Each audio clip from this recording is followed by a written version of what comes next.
Take me to your rivers, take me to your rivers. Shalom, shalom, bien-aimés, soyez bénis au nom de Jésus-Christ de Nazareth.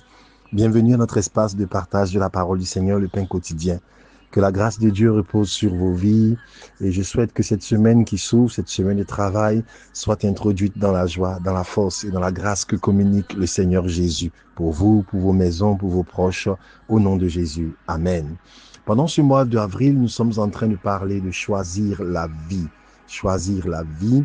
Et cette semaine, nous parlons des dons de la vie.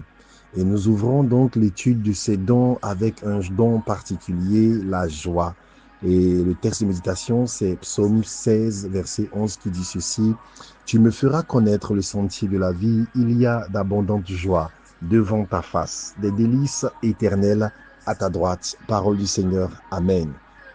Nous avons eu le privilège d'être enseignés pendant le mois passé sur le triptyque de Rehoboth et l'un des éléments que nous avons partagé, c'est servir Dieu avec joie.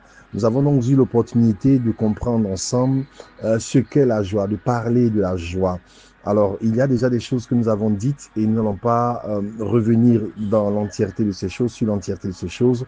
Nous voulons simplement rappeler que la joie est un don de Dieu. La joie, comme le Seigneur l'a défini, est une activité qui va au-delà, est une réalité qui va au-delà de nos émotions, qui va au-delà de ce que nous pouvons trouver en notre âme. La joie du Seigneur, elle est présentée comme une âme. Il dit que la joie du Seigneur est votre force. La joie du Seigneur est une réalité que nous trouvons dans notre esprit et non pas simplement dans notre âme. Notre âme peut ressentir la joie, mais la source doit être une activité spirituelle. La Bible déclare que Jésus tressaillit de joie en son esprit lorsque les disciples sont venus donc lui rapporter le témoignage de ce qu'ils avaient commencé à faire après qu'il les ait envoyés. Donc la joie est d'abord une activité spirituelle. Elle a sa source dans l'esprit. Elle est un fruit de l'esprit. Elle est un produit de l'esprit.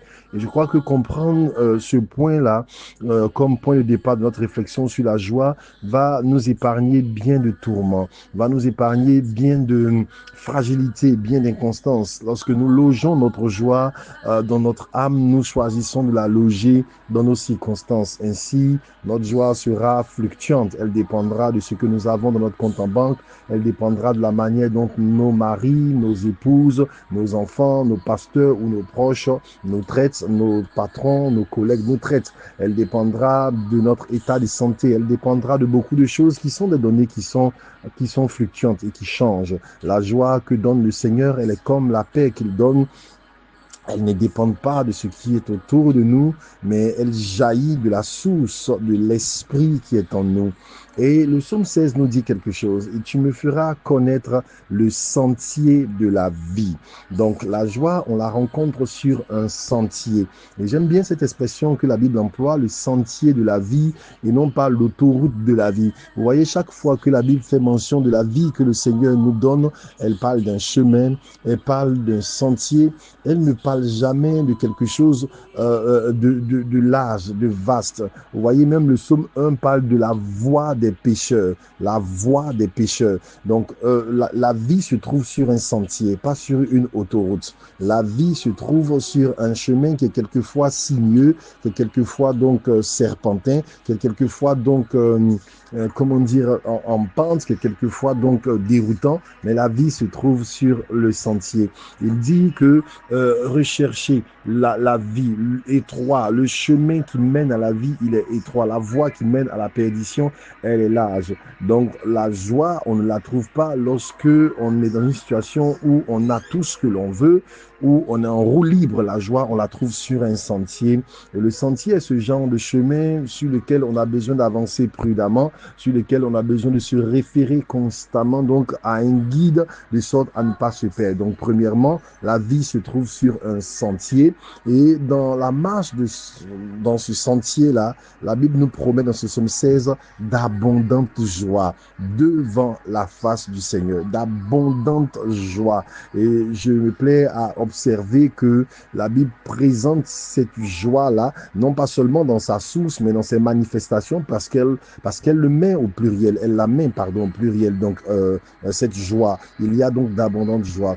Vous savez, je me souviens que lorsque nous étions plus jeunes, avant que nous ne prenions l'engagement de servir le Seigneur, de lui donner nos vies, nous avions a priori sur la vie chrétienne et nous semblait être une vie de restriction, une vie de prison, une vie de tristesse, une vie qui n'est pas joyeuse. Et donc, on avait tous ce sentiment-là que suivre le Seigneur, c'est renoncer à la joie, c'est renoncer à tout ce qui fait plaisir, c'est renoncer à tout ce qui est beau et c'est s'enfermer dans une vie de tristesse, de dépression, de compression et tout ce que vous pouvez imaginer.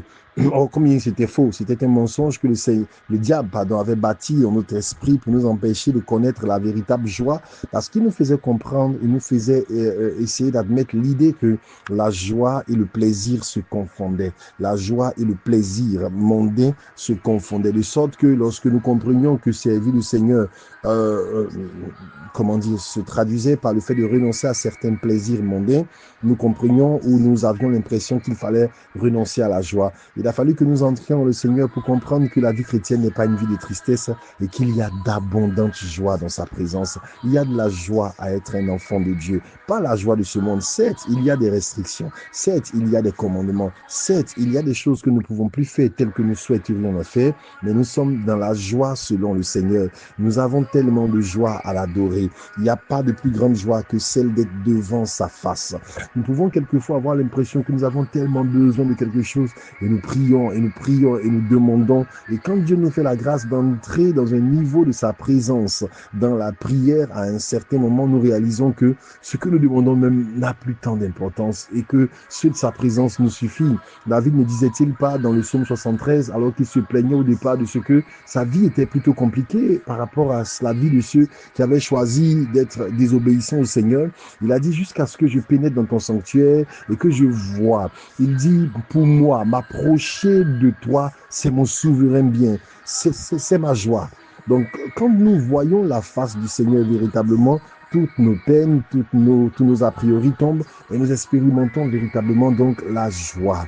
La vie chrétienne n'est pas une vie de peine, n'est pas une vie de prison, n'est pas une vie de stress. C'est une vie joyeuse.